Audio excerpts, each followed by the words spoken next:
In this series of videos, we are going to cover the official Angular tutorial that is part of the angular.dev website.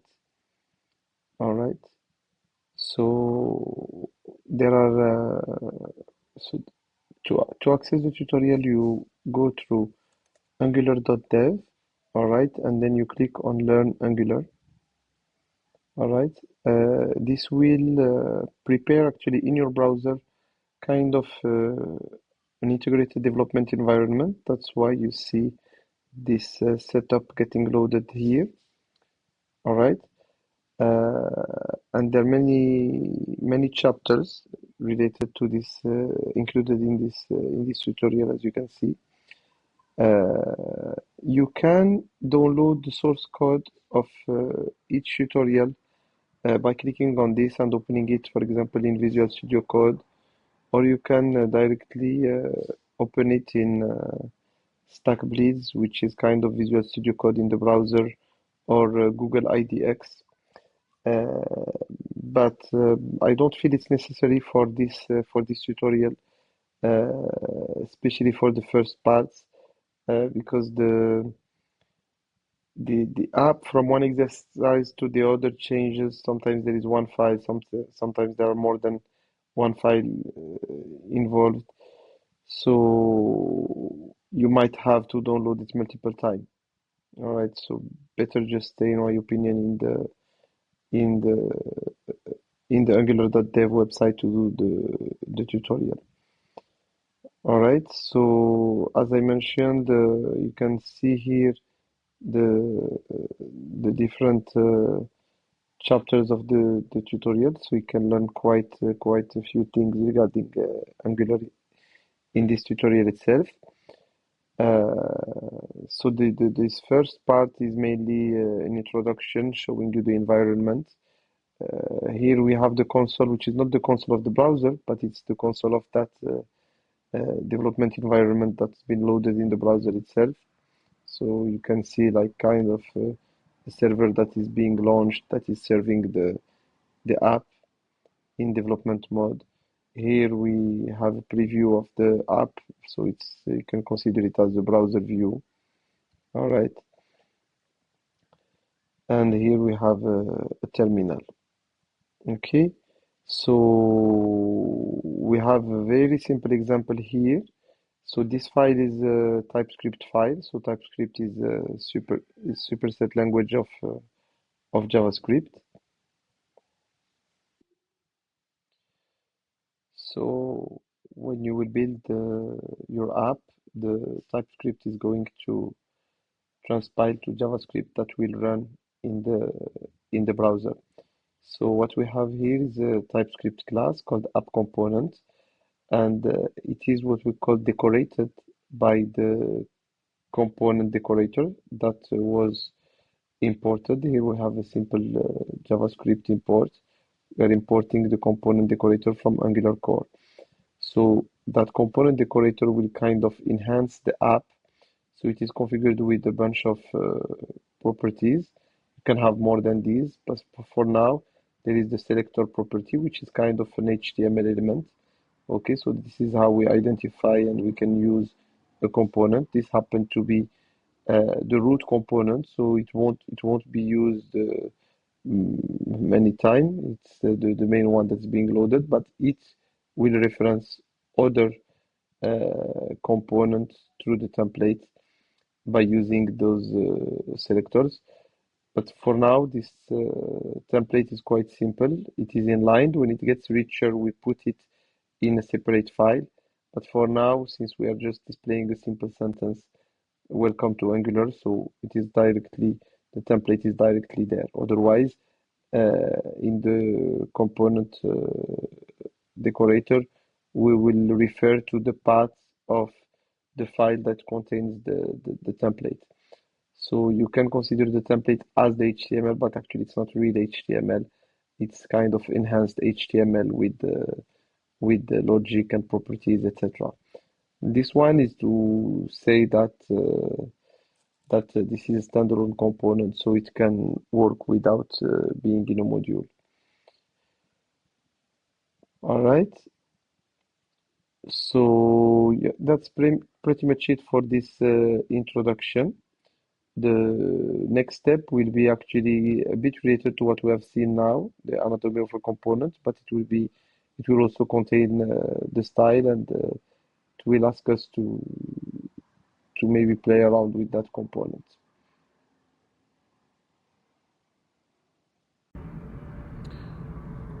All right, so in the previous part we have covered the introduction of the tutorial.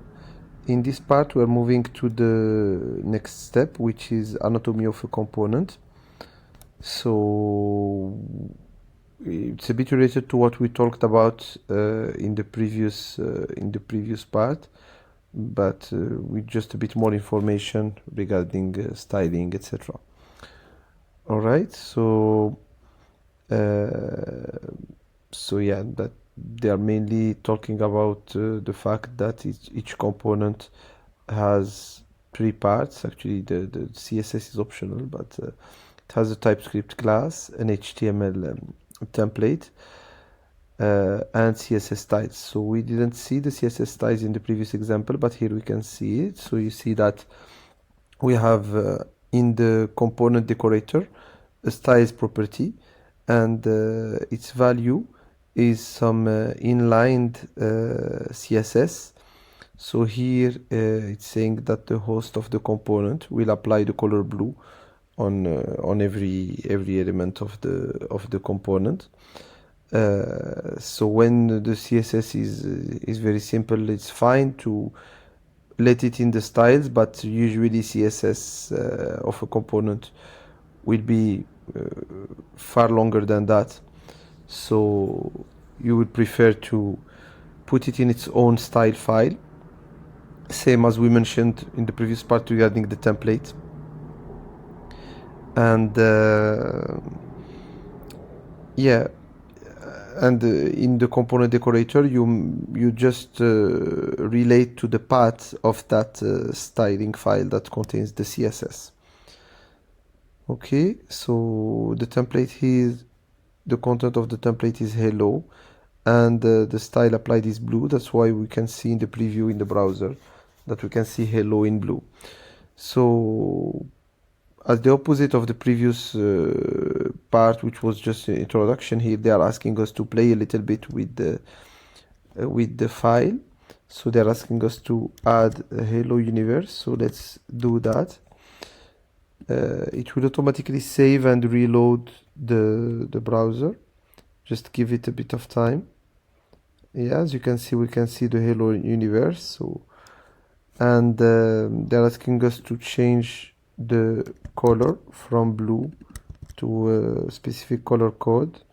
Let's do that. And it changes from blue to a, a type of purple. Okay, so yeah, that's mainly it for this part. Nothing particular.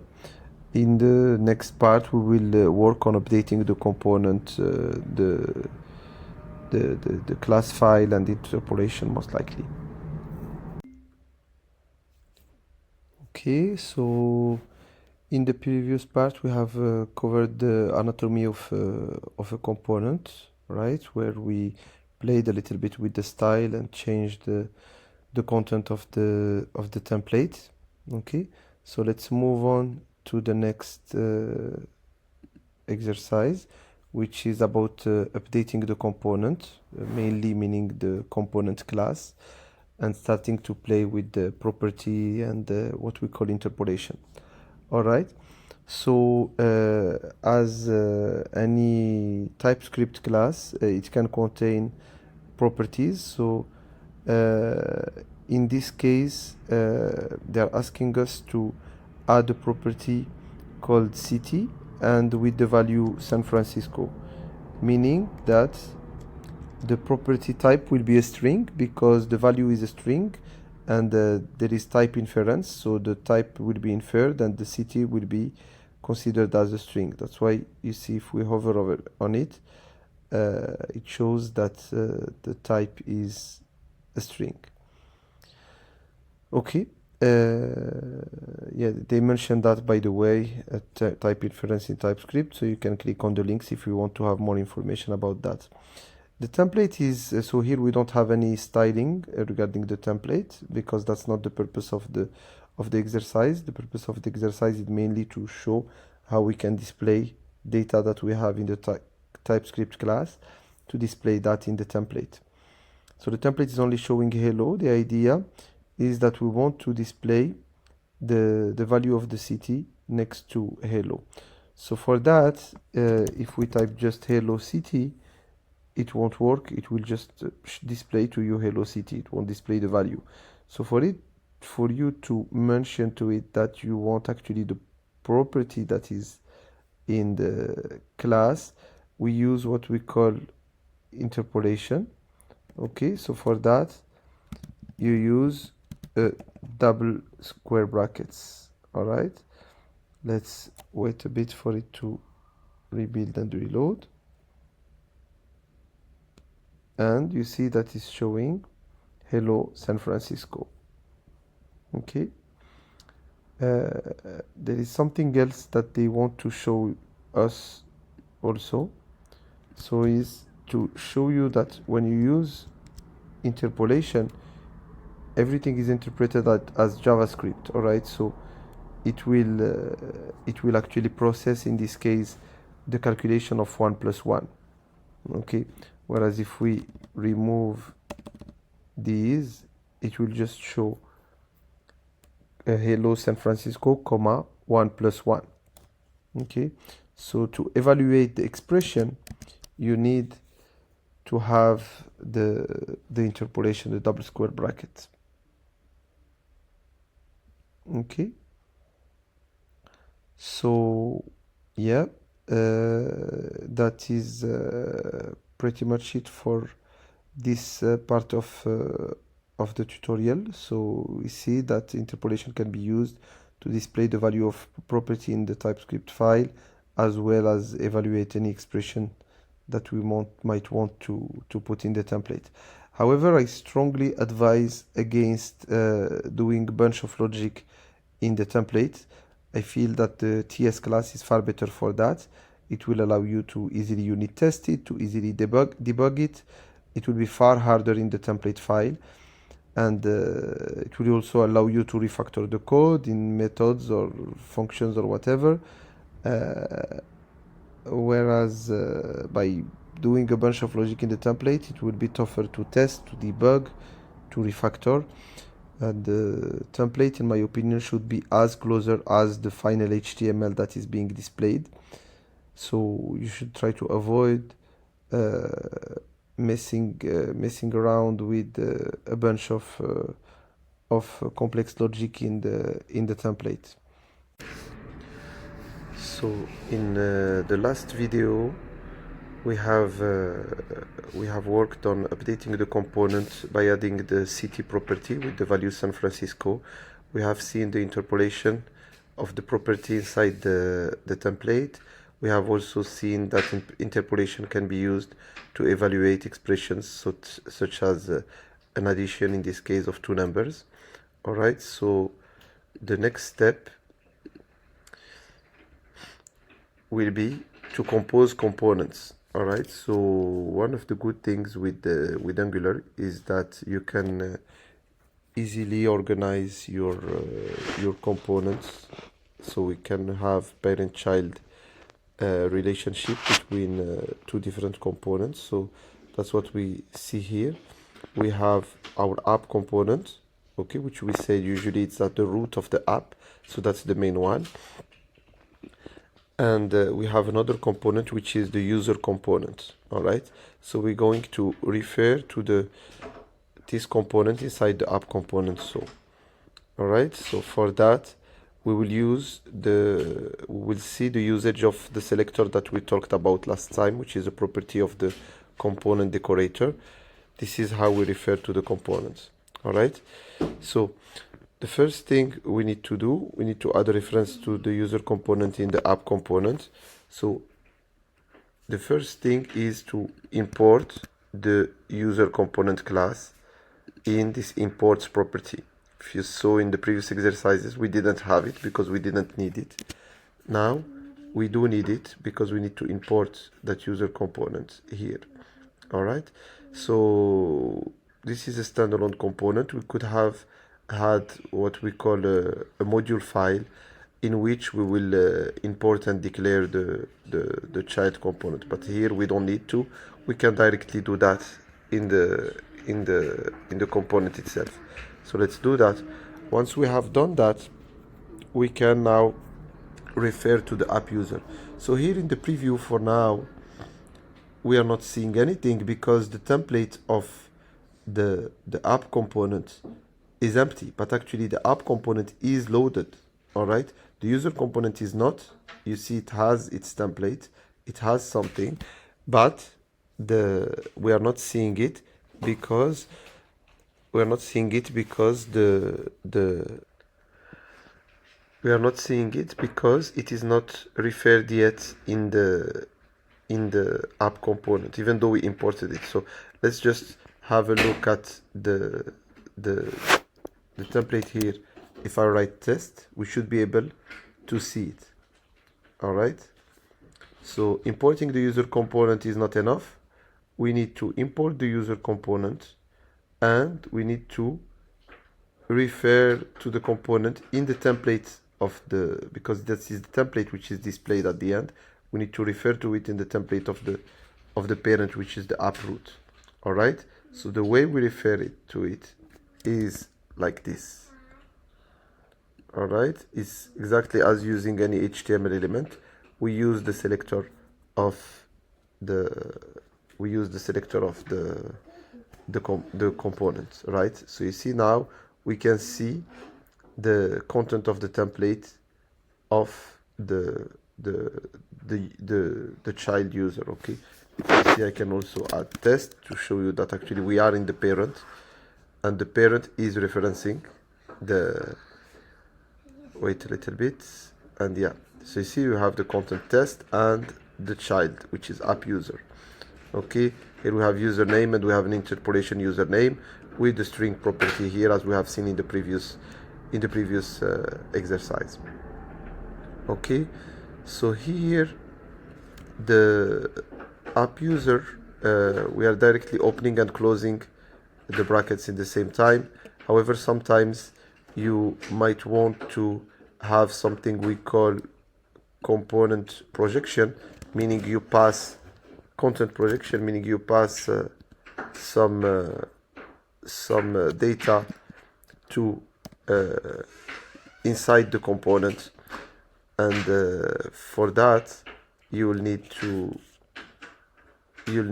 use it this way and pass whatever data you want to project inside that component here. Here it won't change anything because this component doesn't support content projection. Okay, so since the component doesn't support content projection, obviously it's not doing anything with the test value we want to do here. So when we don't need content projection, we can directly write the component the way they showed us in the tutorial, just like that, the simplest way. All right, now they are asking us to do a bit more, so to add the section HTML element. All right, wrapping the app user. So yeah, just to show you that you could add an HTML in the parent and then mix it with some references to other components. All right, so we could have had here a paragraph, for example.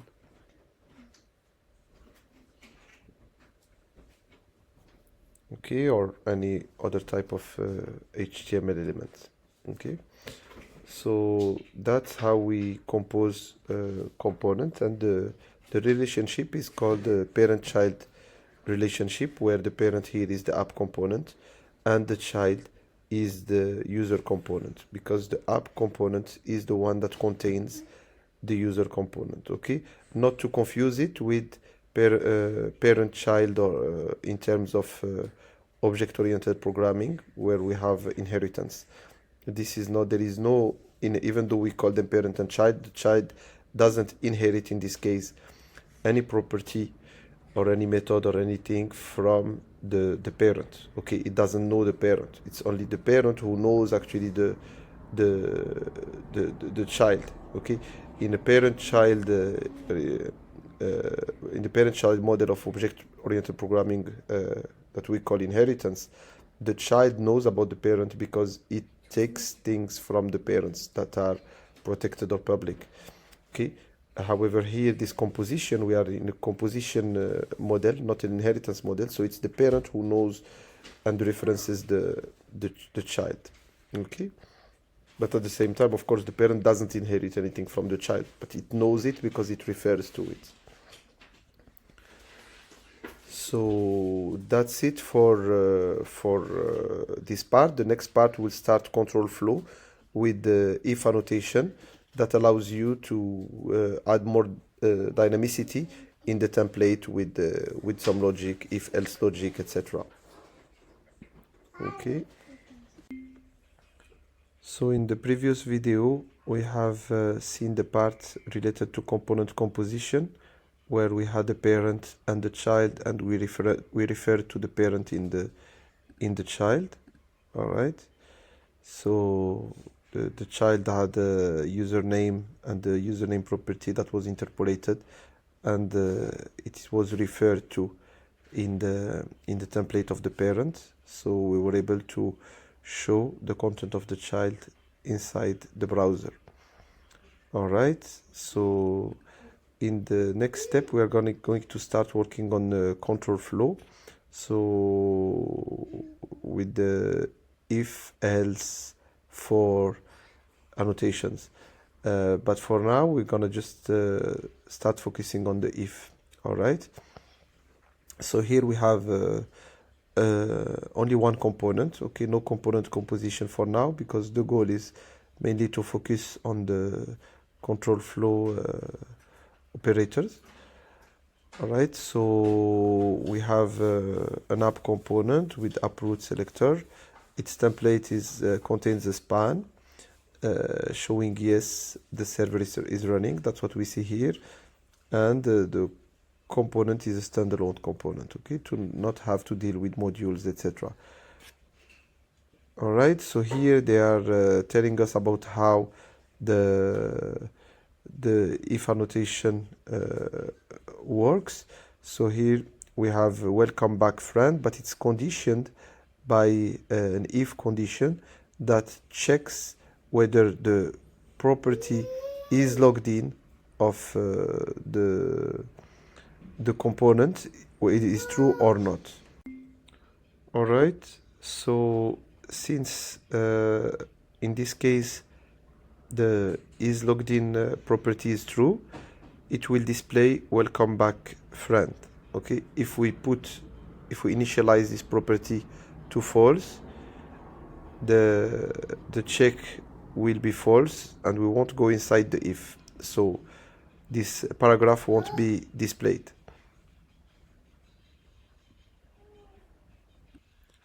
Okay, so this is just an example to show you how the if syntax works, and the tutorial actually, the things that you have to apply start here. Okay, so let's see what they're asking us to do. So here they are asking us to add a Boolean property called isServerRunning and set the initial value to true. All right, so we have already spoken about type inference in previous videos. Okay, so as long as we are initializing the property with a value from which the type can be inferred, we don't need to declare the type explicitly.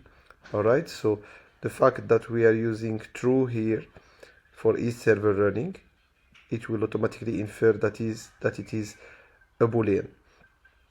All right,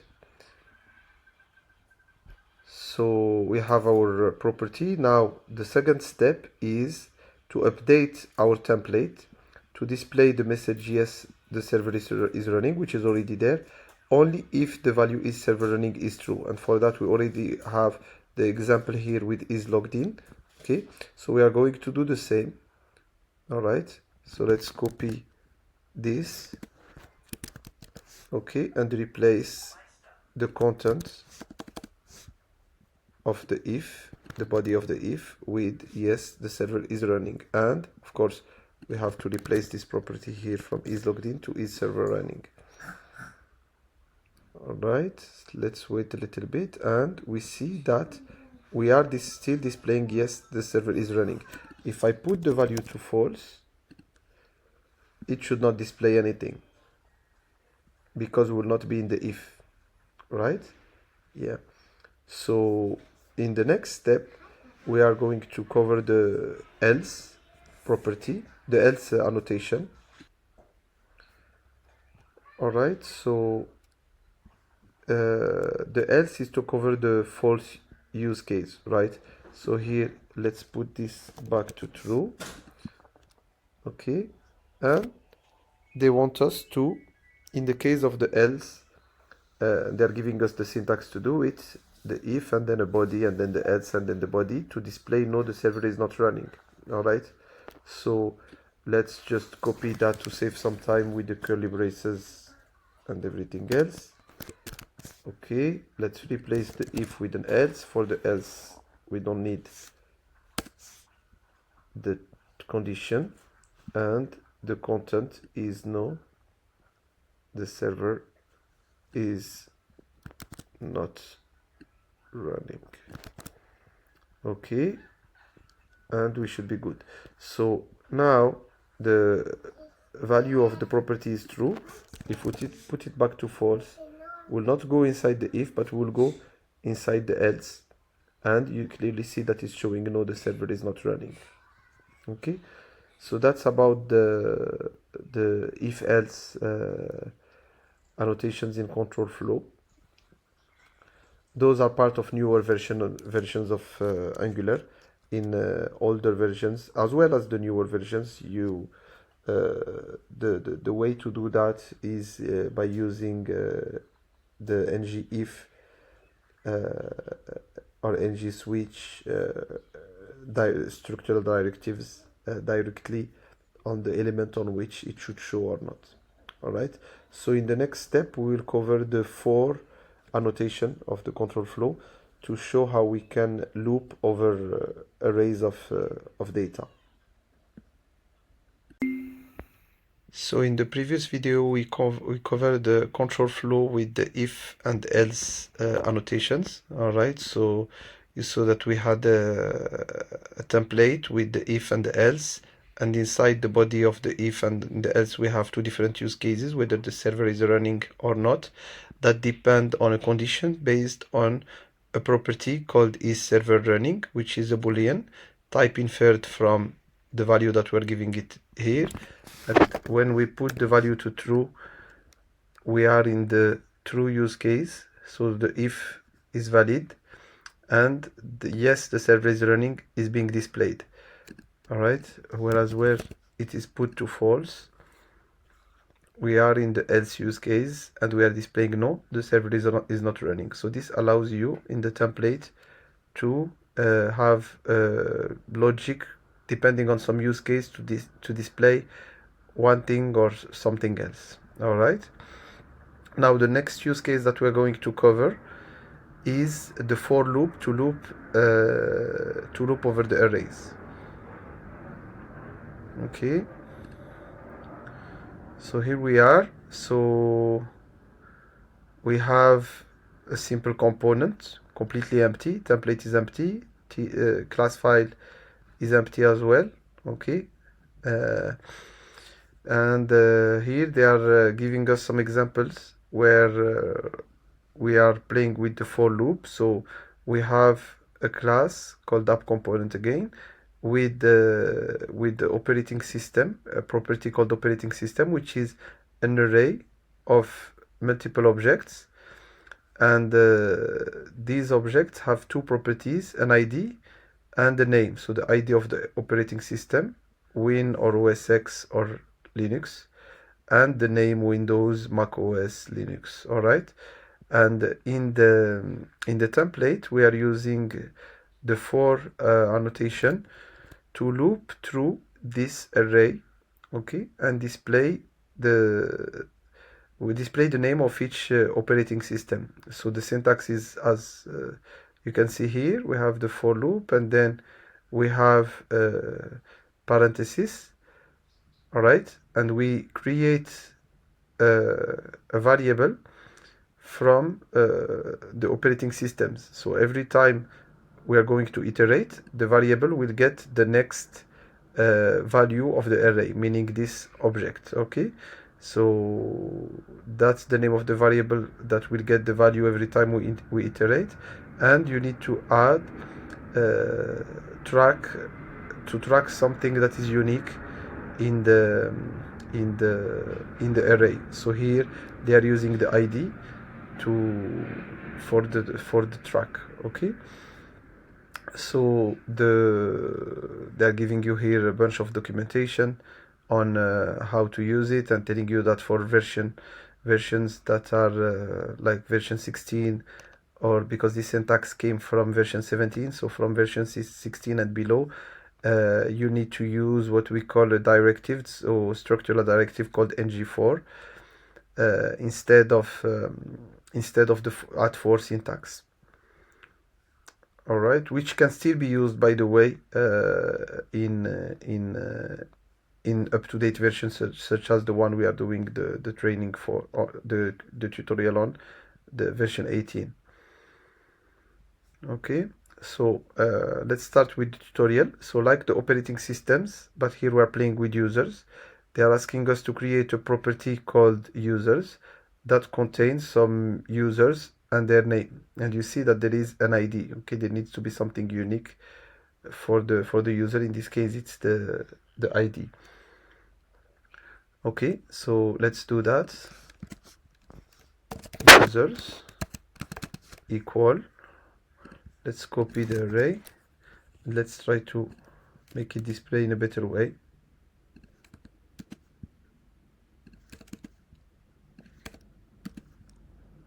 All right,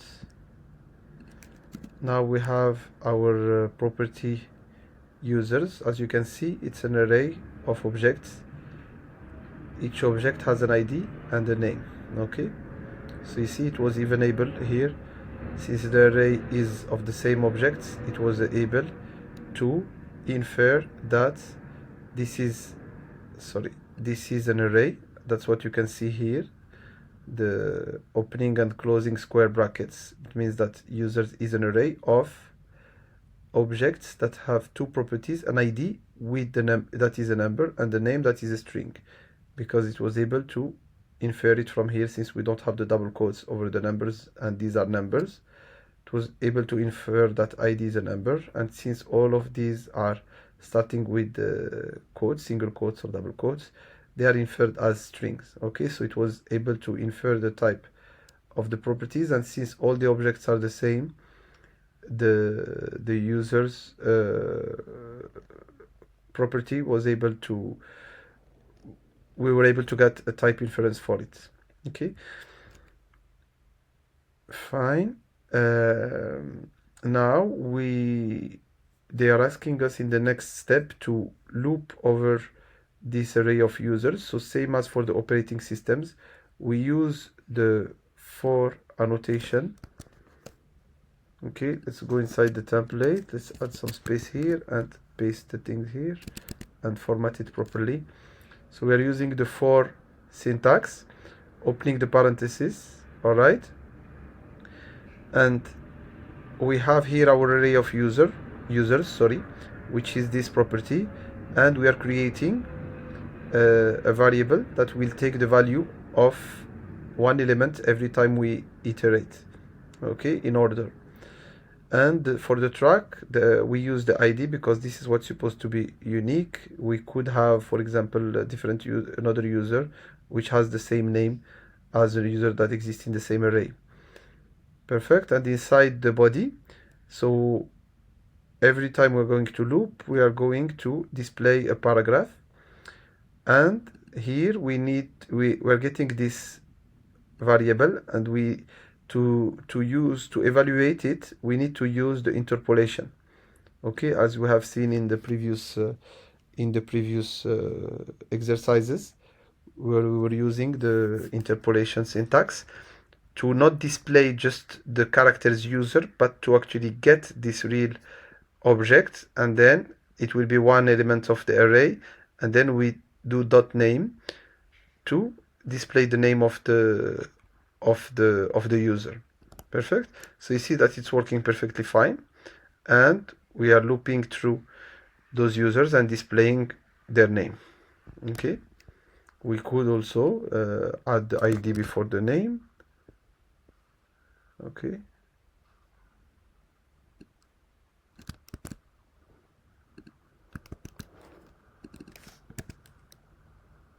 and you should see the ID.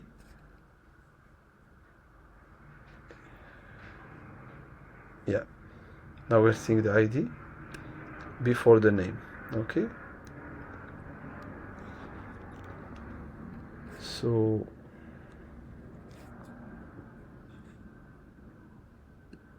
we could also display the full user, since here it's an object, and yeah, since it's an object, it will just tell you that an object is there. There is something called pipe that we're going to cover later, but it's convenient when we are working in the template to debug, to know how it will look like.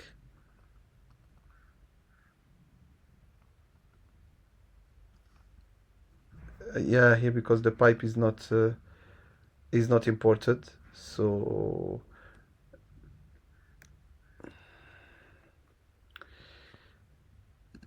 yeah.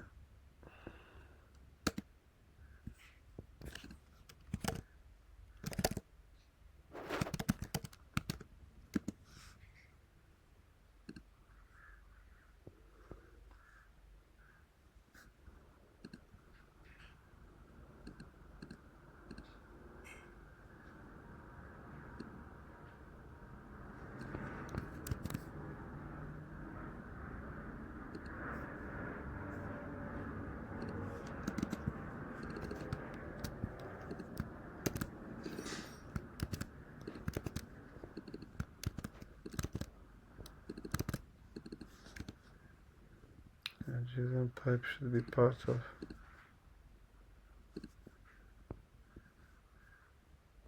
Angular common. Unfortunately, here we don't get any type completion.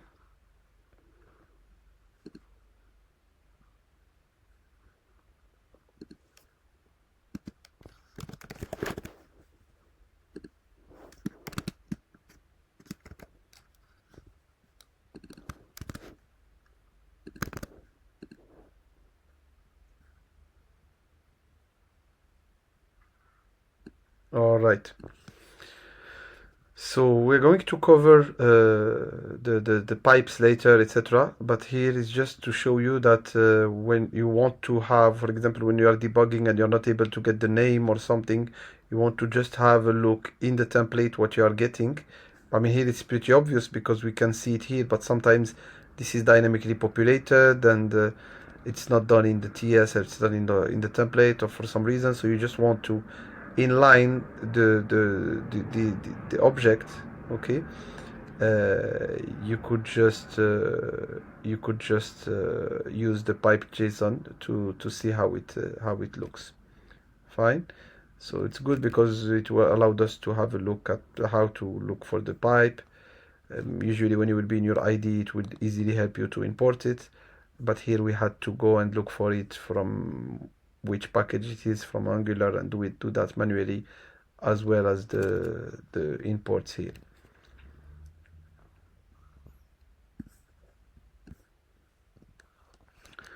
All right, so yeah, so it can be pretty convenient. Another thing that you could do is that, for example, if you want to have a look at that array before looping into it even, okay, or this property to make sure it is an array or whatever here, of course, as we said, it's obvious. You could use the same thing. So we'll use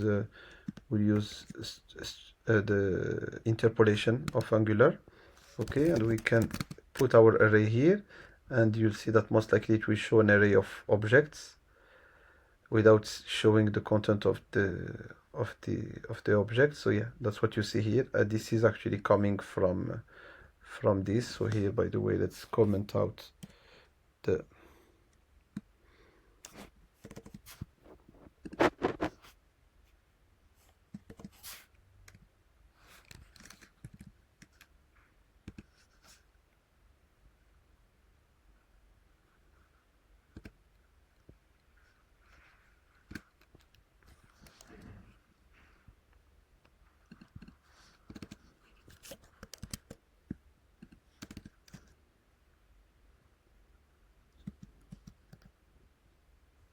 we are in the template. So we are in the template. The for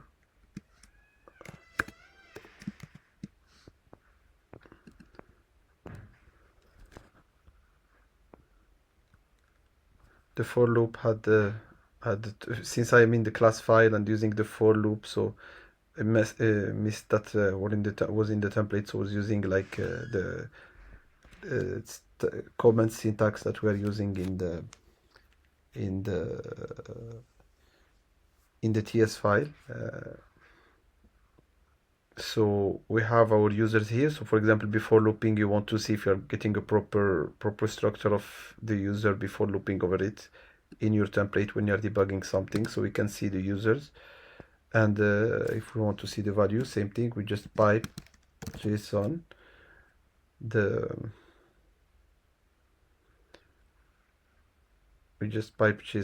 the array, okay, and we can see our array here. So we clearly see that it's fine, we are getting a proper array, and then we can loop over it, and then we can get the name, etc. So you can see everything here.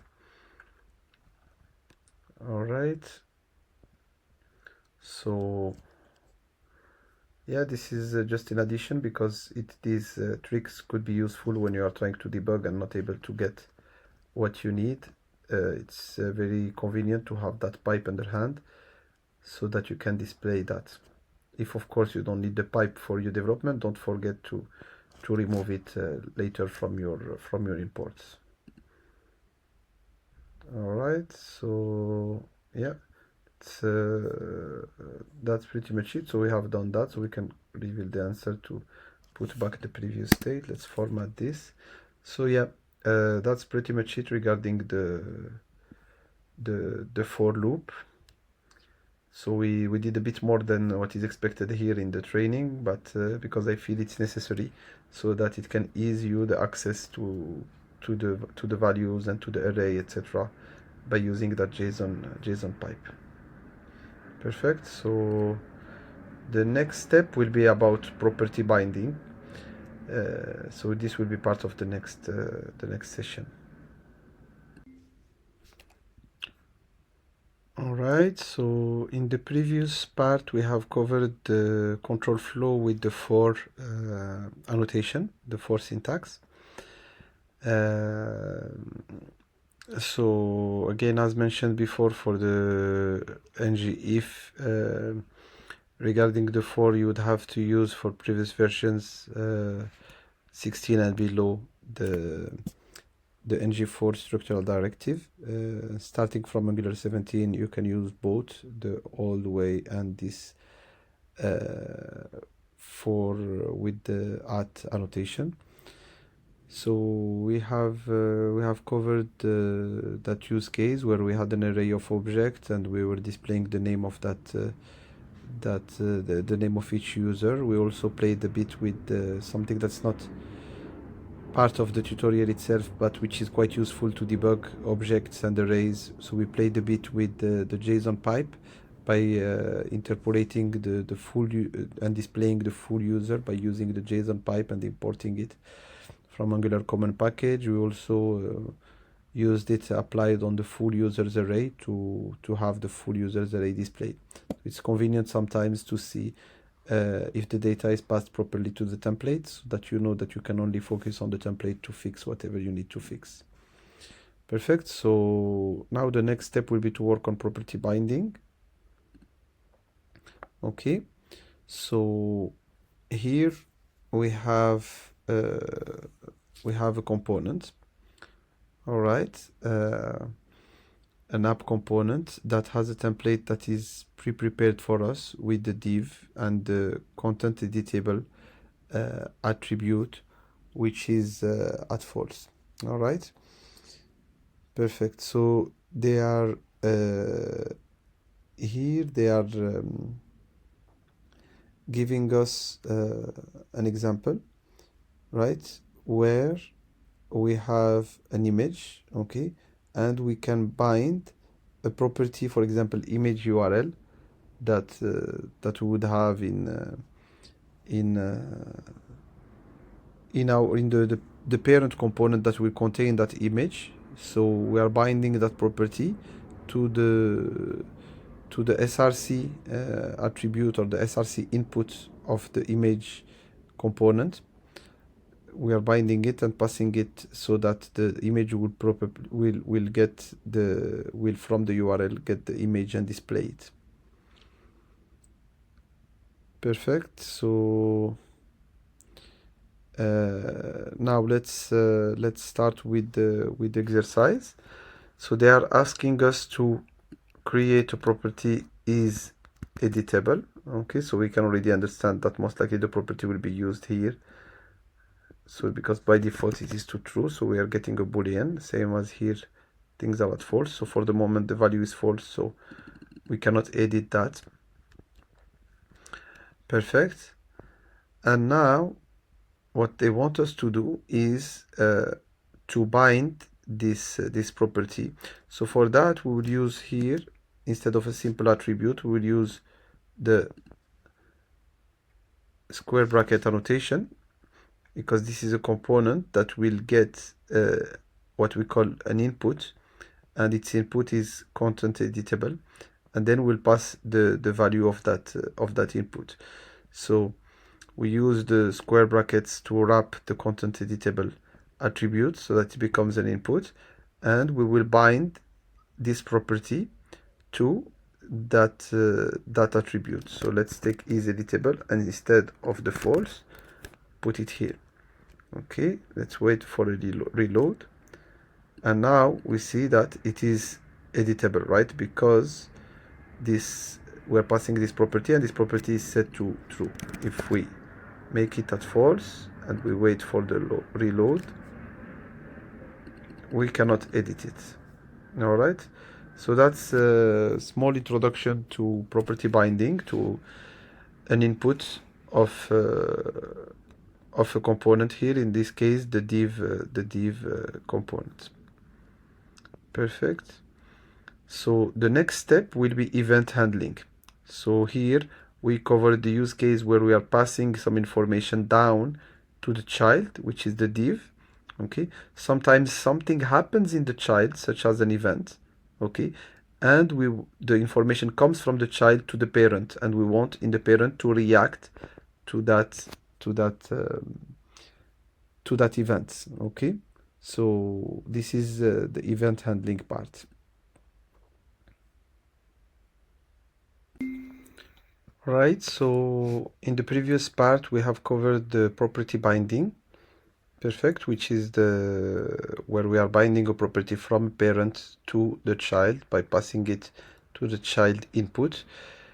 Now the next case will be to cover event handling. So when an information happens in the child and we want to get the information from the child to the parent and handle that event. Perfect. So let's move on to that part. So here, let's give more space. We already have something pre-prepared for us in the app component. So we have the app component class. We have the template that has a section with some text, okay, saying that there is a secret message for you, hover to reveal.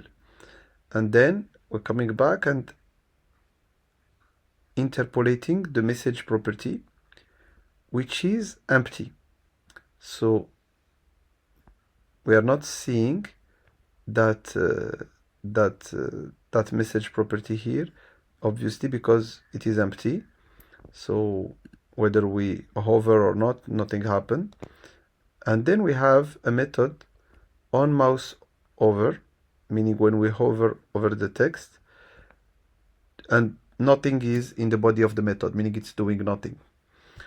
So the goal of the exercise will be to do something actually if we hover over the message to display something instead of just an empty string. Perfect. So here they are giving us the syntax for event handling for a use case where we have a template with a button. Okay, so as you have seen for property binding, for the property binding exercise, we have seen before with the content editable attribute, we were using square brackets because we were passing the information from top to bottom, from the parent to the child. Here we want to react to a click that happens in the button itself, because the click will happen in the button. So the button will have the information that the click happened. So it will pass to us the information from bottom up. So that's why we use parentheses instead of square brackets. Okay, so on the click, then we add an equal, and then between double quotes we put the name of the method. We call actually the method that will handle the event, as the name suggests here in the title of the exercise. Perfect. So we see that in the TS, in the class file here, I mean, we are in the TS anyway because the template is inline, but I should say in the class, in the TypeScript class, we have a method called greet that is implemented, and that will console log hello there, meaning every time a click on the button will happen, the information will pass, and the method will handle the event, the method that we call here. So every time a click happens on the button, in the console of the browser we would see hello there. So this is the syntax. So in the exercise they are telling us to implement the method. So here we will paste this. So this dot message, so this is just the syntax because the message is a property of the class. So for people who are not comfortable with TypeScript or object-oriented programming, we have to use this to show that we are using the property of this object that is instantiated from this class. Okay, that's where the this comes from. We are assigning to it a new value because its initial value was an empty string. We are assigning it to it a new value, way to go. Perfect. So now we're still not seeing anything when we hover over the message because we are not yet handling the event, right? So for that, as for the click that we have seen here, we need to handle the mouse over, okay, on a section. So the section element here supports the mouse over. Perfect, event.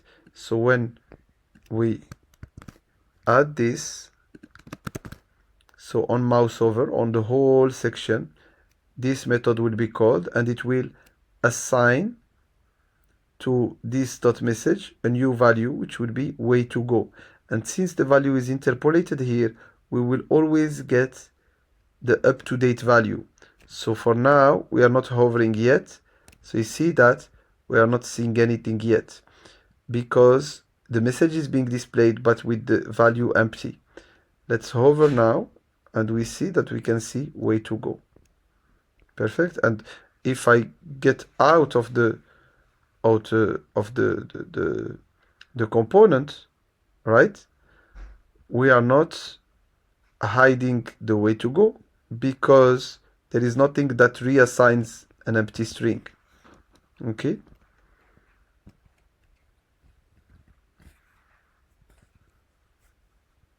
Perfect. So for that, maybe we could look for maybe we could look at the event that we could get.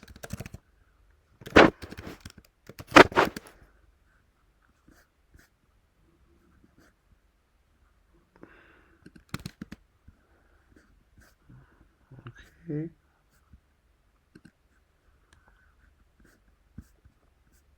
Mouse over event, and there is mouse out, so most likely it will be the native HTML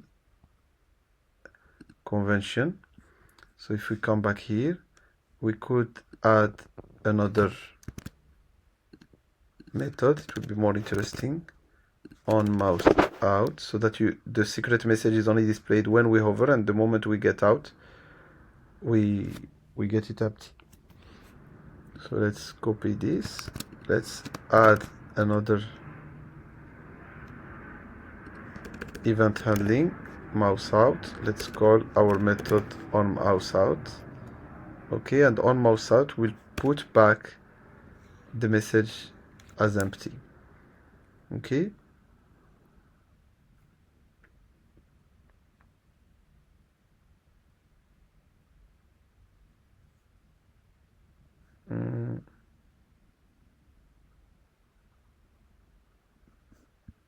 There's an issue somewhere about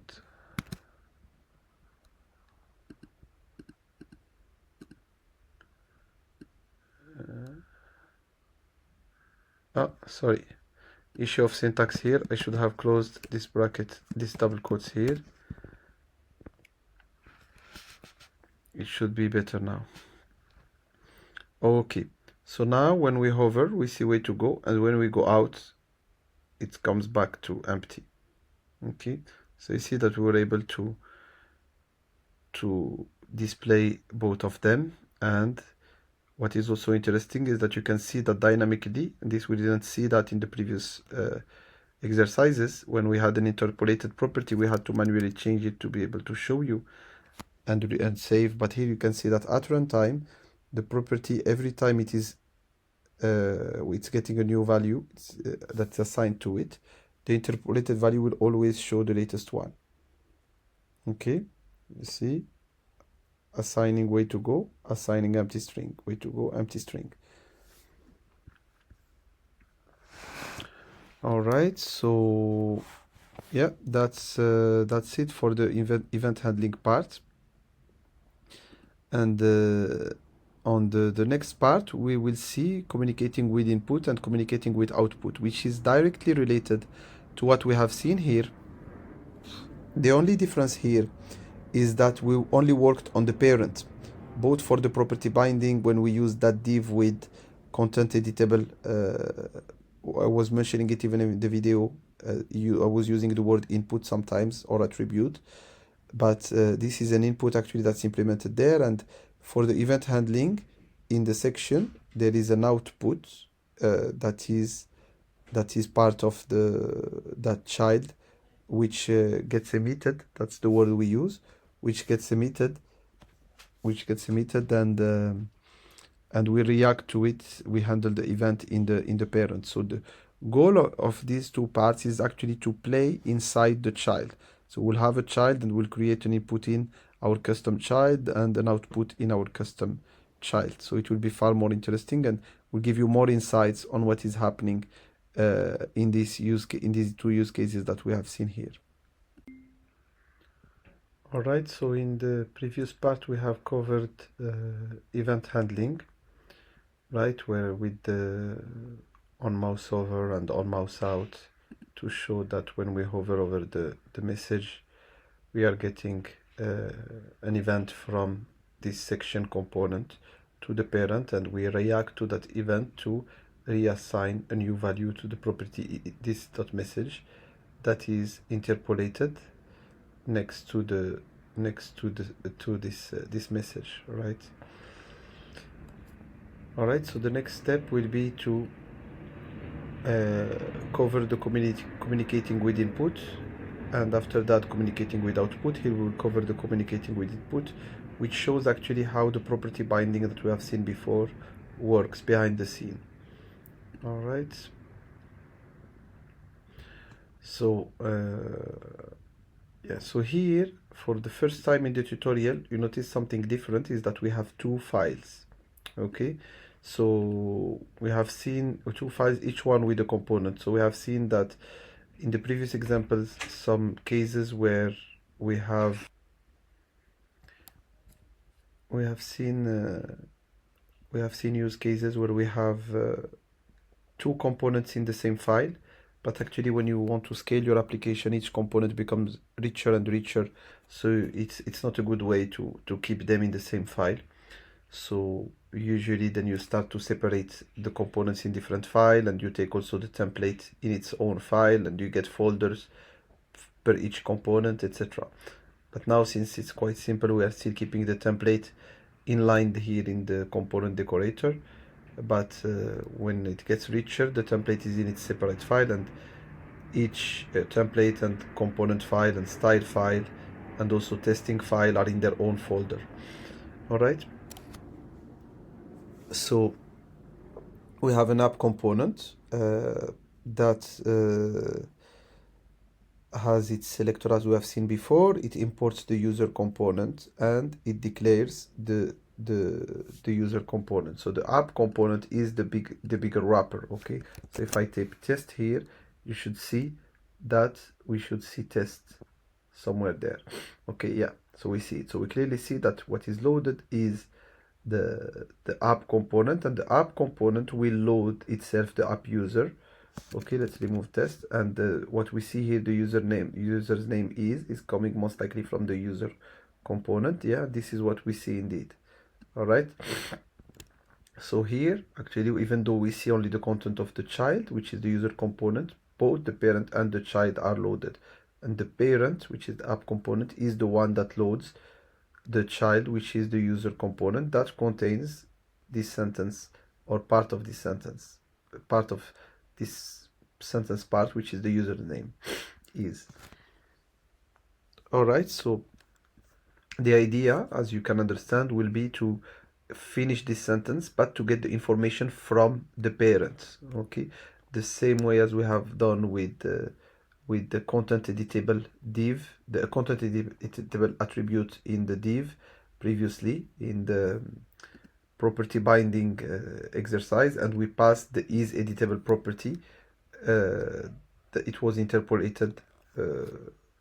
It was not interpolated, sorry, but property bound to that attribute, which was content editable. Here we will want to pass it down, so you can consider the user component as the div. Okay, and the content editable attribute or input that was part of the div will be defined in the user component, and will pass the value from the parent using property binding. All right, so here they are giving us some examples. So how we will create that property in the child. So it's using this syntax. So it's a simple TypeScript property of a class, but we precede it with the @input syntax. Okay, with the @input decorator, same as we were decorating the class with the @component decorator. All right, and in the parent, so we refer to the child using its selector, and then we have the attribute here that is linked to the input occupation, and then we can pass the occupation here, in this case Angular developer, from the parent to the child. Okay, then to display in the child that occupation, we use interpolation. okay, to display this property in the template. This we have seen it before. Perfect. So now let's start with our tutorial. So they are asking us to define a property called name in the child, which is user component. So that's what we were expecting to have a name property here. Perfect. And its initial value will be an empty string, so it will be type inferred to a string because we'll use the code. Okay, and they are asking us to interpolate it in the template. Perfect. So let's do this. Let's create a property name. Okay, and let's give it an initial value, which is an empty string. All right, and let's make this property an input, and we've seen the syntax in the previous example. We do it this way. All right, and let's interpolate the property in the template. So here, since it's empty, it will still show the username is and nothing. Okay, yeah. Now we want to pass the value from the parent. Okay, we want to pass the value from the parent, so we will go in the parent in its template, and they are asking us to use here, in this case, Simran, for example, as a value. Let's go in the app component, and you have to use here the name, okay, as we have seen here. All right, you have to use the exact same name of the property. So if the property is occupation, the name has to be occupation. In our case, the property was name, okay, equal, and here we put the name that they asked us to pass. All right, and now we can see that the information is being passed to the child, which is the user component, through this input, and since this property is being interpolated here, we can see it in the sentence. All right, so that's about communicating with input. The next step will be communicating with output, which will show us actually what was happening behind the scene when we had that section with the on mouse over and with the mouse over and mouse out events that we handled in those methods for event handling. All right, so mouse over and mouse out were some existing events that were emitted. In our case, they will most likely ask us here to do our custom events.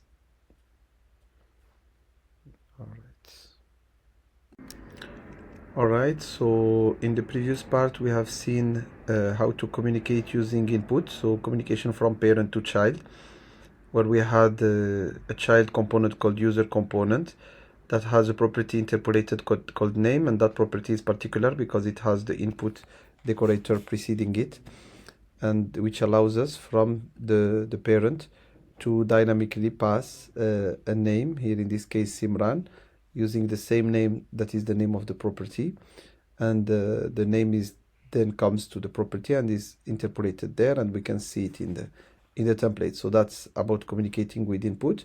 The next step is to communicate with output, which is the other way around. When an event is happening from the child, how to emit it from the child so that we can handle it in the parent, as we have seen in the event handling part. Okay, so let's move on to the next part. Perfect. So what do we have here? So we have again a child component. So here it's explicitly called child component. Okay, before it was just called user component because it handled users. So child component, and then we have an app component, which is the parent, right? So the app component refers to the child using app child, which is the selector, as you have seen here, of the child, right? And it is showing a paragraph here all the way down, right, of and then after it is interpolated, the length, it is interpolating, sorry, the length of an items array, okay? So which is here, a property here, new array. So here it's a way to initialize an empty array in TypeScript by using the new keyword, okay, to construct an object from the class array. So we're calling the array constructor. So for people who are not comfortable with TypeScript or object-oriented programming, so this is a way to use construction. All right, and we have a method here that is not being called. The idea is to handle an event from the child that will call this method, okay, that will trigger the call to this method add item, and that event will have some data, okay, and we will add that data to this array. And since we are interpolating here the length of the array, we should see the length increase here, okay. So for now, nothing is connected now yet, so we don't have any event handling, and we don't have any event emission. So what do we have in the child? So we have some styles here, okay. We have that are applied to add some styling to the button that is here, because you can see that the CSS class on which we apply the style is the button one. All right. And we have in the template a button, okay, which the CSS class that you see here, btn for button. And we have, since the button is already a native Angular element that already supports the click, so we are getting an event from the button, okay, and which is a click here, like we have seen with the mouse over and mouse out in the previous in the event handling tutorial. Here there is the click event also, that's part of the button. So the information of the click is only known by the child component, okay. So we want to pass it back up, all right, to the parent, okay, because the parent doesn't have the button, it's the child that has the button. All right, so they will talk to us a bit same as they have done with communicating with an input. They will talk to us about the syntax. So the syntax to emit an event, so we create a property. In this case, it's called, for example, the example they're giving here, increment count event, right? And we create it using a calling the constructor event emitter that we see that we have already imported for us from Angular core. All right, and they have also imported the output decorator here, all right, that we apply on that property, same as we use the input. In this case, we use the output because we want to output data from the child to the parent. All right, and for the event emitter, it supports generic. So in this case, to tell it that we are emitting an event of type number, okay, because it's an increment count, so obviously it's related to a number, so it's convenient to have type safety on the event. All right, and the way we trigger the event, in this case, for example, they would have an on-click method on some button or whatever that will increase a counter that will be part of the child component. I mean, it's not yeah, it would increase it, and then that increment count event will pass the latest value of that count, okay, using the .emit method of this class, right? Because we created an object, an instance of that class, so we can call the .emit, and then we pass to it the value, which has to be a number because we defined it that it has to be an event emitter of number in the generic type. All right, so this is an example with the increment, but in our case, it's not. There is no such thing as incrementing a number or a count. In this case, it is an array with items that we are going to handle. So we have a button, and we have the add item method that is already implemented to handle. All right. So they are asking us to create an output. All right. They're giving us the name and they want it to be of type string. All right. They are not telling us to initialize it with an empty value, but to give it a type string. No, actually it's not a string, it's an event emitter. So meaning this we to give the string as the generic part of the event emitter. All right. So for that, let's come in the child component. This is where we put the output, obviously. Add item event. All right. Equals, as we have seen, new event emitter. All right. We call the constructor and we define it that it will be an event emitter of string. All right. So this is just a property. We need to mention that for Angular that this is an output so that we can handle the event in the parent component. Perfect. So now we want to emit an event using this output event emitter every time there is a click on the button that it contains, right? So here we will use the this prefix because this is a property of this instance. All right, this dot add item event. Okay, and since it's an event emitter, it implements the emit method. All right, and they want us to pass this turtle as the data of the event. Okay, perfect. So now every time a click is going to happen in the child is going to emit that turtle to the parent. But we see that actually nothing is happening. The array of turtles is not getting increased. The reason is because we are not yet handling the event from the child, right? So that's what they will ask us to do later. So they will tell us in the app child element here to handle the add item event. So it has to be the exact same name as we have seen for the input. The exact same name of this property has to be used here.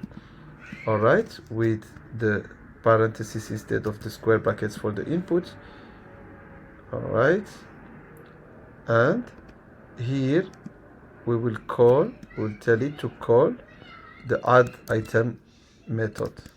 All right, and what we do is that in the add item we need to pass the dollar events. Okay, so it's a bit different from the event handling that we have seen here, where we were not dealing with the content of the event itself, which was the mouse over and the mouse out. Here we have some data because we had the turtle that was passed. We could have dynamically something different than the turtle, but in that case it's passing to us the turtle.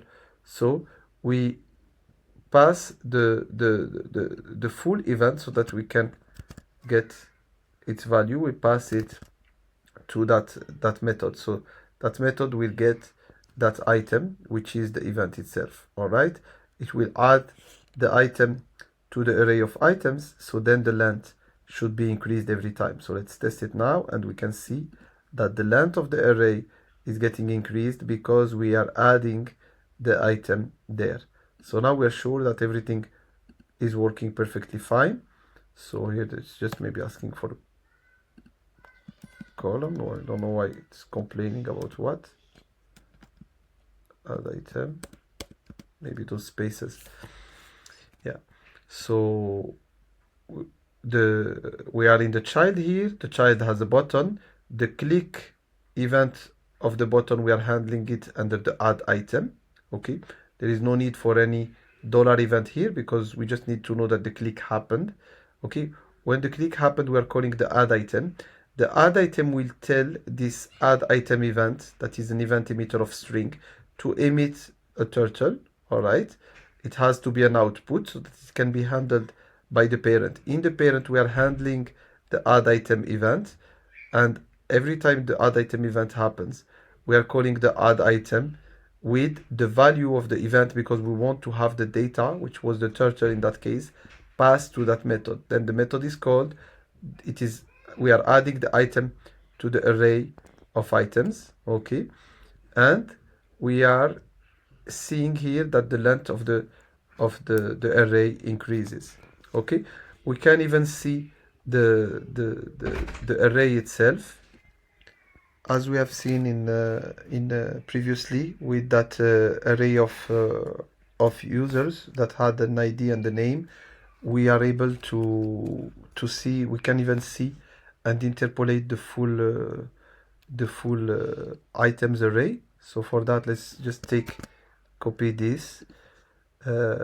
Let's put it anywhere in the template, for example, before the template. So if we do this, it should just show an array of objects.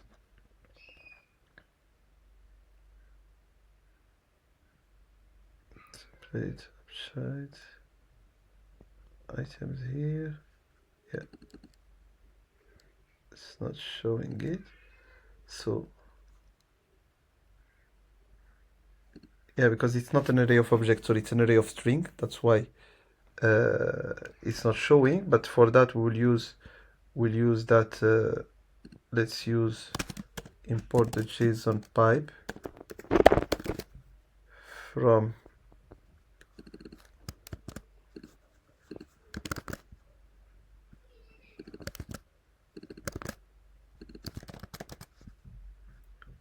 common, and let's pipe JSON the array of items, and we can see that we have an empty array.